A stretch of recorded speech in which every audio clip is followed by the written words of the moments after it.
First thing about the wave dash is you have to be off the ground, so you can jump, and right after you leave the ground, you use your air dodge and you aim it anywhere on the ground as well. So that could be down, that could be diagonal to the left, diagonal to the right, all that stuff. When you do those in combination, your character will slide and pretty much free to use any of your ground attacks or move out of it.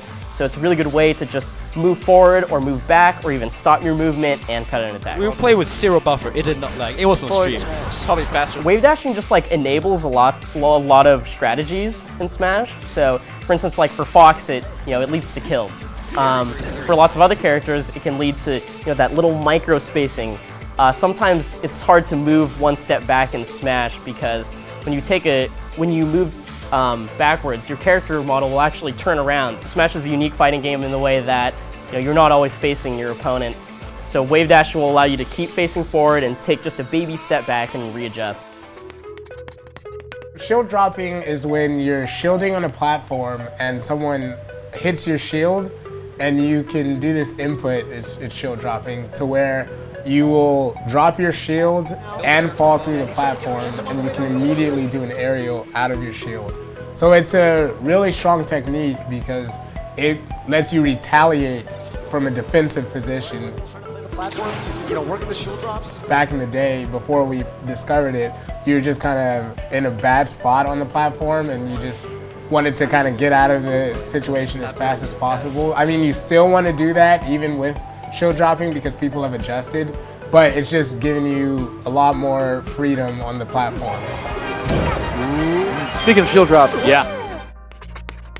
The shine is Fox's down B, and it reflects projectiles like Samus missile, lasers, turnips.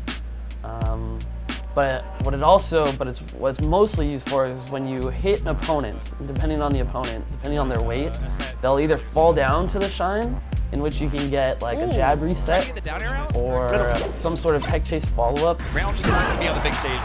oh yeah. Or they don't fall down to shine, in which case you can wave dash and you can grab them, up smash them, attack them in some certain way. So the shine is like a combo extender. You're looking like Scar. I've lost so many stocks just getting shine. The shine is like the greatest gimp tool that is probably in the game. Right. Wow. If you shine someone off the stage, they're most likely gonna die. Oh, you're sick. Up BM.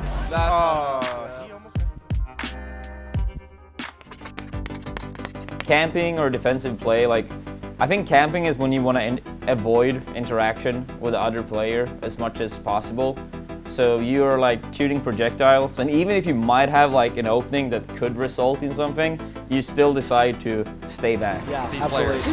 All right, and now, this is a percent, we saw it 0%, yeah, sure. You down smash puff. So it's hard to define, and I feel like every person and every player, they have different opinions on what defines defensive game and what defines camping. So I guess a lot of people, they play defensive, some people play campy. Overall, it's probably more towards defensive. They prefer to go back, but they go in sometimes. All right, you know that Hbox can take. The stock in any. Oh, he does it! But with the way the metagame progressed, slow characters, they might get out-camped, or the other one plays very defensive. I feel like every top player I have played against in tournament, they all start to play very defensive against me. There's no exceptions. No exceptions. Out canceling is simply when your character does an aerial, and as you're falling down with that aerial, maybe to go into someone's shield or to fall into someone, it's like an approach, like a normal in Street Fighter. It's that when you input an L cancel, it makes it so you can get up from that move faster. So there's much less recoil. So in some ways, like Fox for instance, he can do a bunch of aerials into your shield and you won't be able to grab him because he can do an aerial, like a drill, L cancel it, and then immediately go into a shine or another move or grab himself.